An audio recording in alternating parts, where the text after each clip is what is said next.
Good afternoon, everyone. My name is Jose Martinez Jr., and welcome to my presentation. Now, you may be wondering what my presentation is about.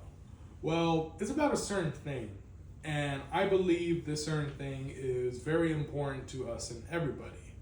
How it makes us us, how we can all be together and still unique at the exact same time. And what this thing that I'm talking about, it is called multiculturalism. Now, multiculturalism is the presence of several distinct cultural and ethnic groups in a society. Now, the United States would be a pretty good example of that, as this country is growing more diverse as time goes on, which is very important to the unity of this country, which is why I come to you with the proposition that multiculturalism does not represent a significant threat to the national unity of the United States. Now, I am part of the Hispanic community. I have grown up here in Texas around American culture and Mexican culture, which is part of my heritage. And this country is the most diverse it has ever been. Really, it has. And I feel that's just something that will continue to grow as time goes on. So I come to you with several academic sources and a bit of insight into a certain group here in Texas about my proposition. So the three reasons why I will get to you here is diversity groups made, benefit education, and multiculturalism in the past. So our first point is diversity groups made. So multiculturalism has led to diverse groups being made. Now, these groups are here to promote diversity and all that, and aspire to unite the people. Unite people who are culturally and ethically different, but can still come together and share ideas and be better and kind of lift off of each other, lift each other up. And this is increasingly more important than ever, as I said, because this country is becoming more diverse than it has ever was in the past. We live in a day of age where everybody can have a voice and speak their mind about it in this country. And these diversity groups are also here to help people feel represented, because our history has had a history of, well, putting down some groups, pushing them down in favor of another one. But the times have changed, and we live in a very different time as those people did 100 years ago. And we can pull each other together and be united and strong while still being unique. So this is a table I got from Erica Schar, and this is evidence of underrepresentation by race in key recent studies compared to US population figures. So what it shows here basically is that it shows a percentage of different races and ethnicities about underrepresentation in the country. So we see examples of Hispanic or Latinos, Black or African Americans, Asians, American Indians and Alaska Natives, and Native Hawaiians or Pacific Islanders. There's many percentages like 16.3%, 12.6%, 4.8%, 0.9%, and 0.2% up here.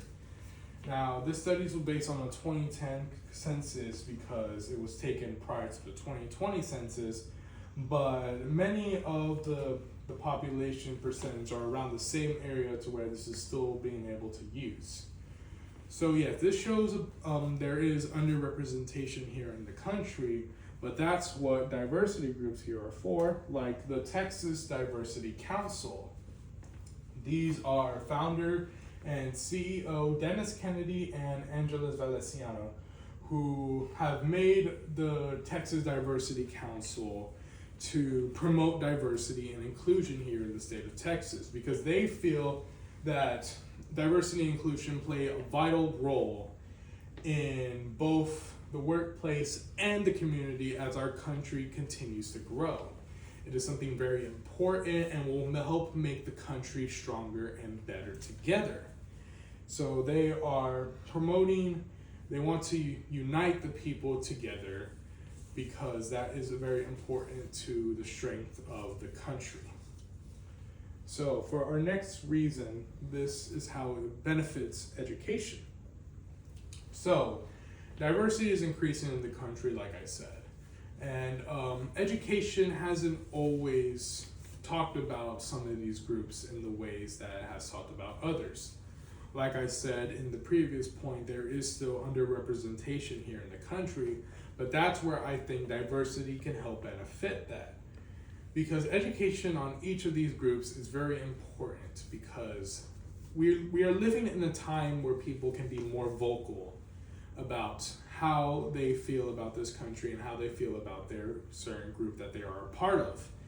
And this diversity can help education reflect that, because it can help put in different views of how certain groups see certain events and how they see themselves and how they see other people, which I believe can bring us closer together. And I got this information from Anahita Ball and Balance Chow about the educational issues and some more information about multiculturalism.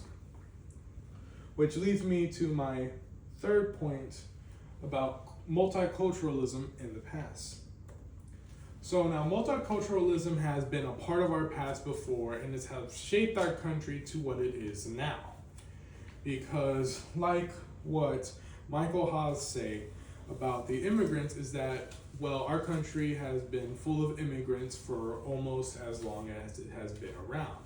And these immigrants have integrated into our society and have brought their culture and ethnic groups here, and they have helped made the country more diverse and stronger and united. And what I'm going to show you next is Chicago from 1950 as an example from our past. Now, this map here I got from Chauncey Webb's research on Chicago in the 1950s. And as you can see here, it's a map of the city of Chicago, and you can see all these different colors. And these colors all represent a different cultural and ethnic group. For example, we have some German groups here and here. We have some Swedish scattered around. There is little pieces of Italian around. And there are many more than just those, as you can see, because there are so many different colors and so many different cultural groups that correspond to those. And you can just see here how multiculturalism has been part of our country's history in the past and how it's helped to make it stronger, because what's from here from 1950 has definitely increased now that we are in the year 2023, and it's made us stronger and more united together. So to reiterate, I talked a bit about diversity groups, education, and the past. And so for my final thoughts, I just want to say multiculturalism is a good thing for this country. We should not be pushing away groups. We should be bringing them in, because we can learn from them and they can learn from us, and they can still retain their cultural identities, and we can do so with ours as well.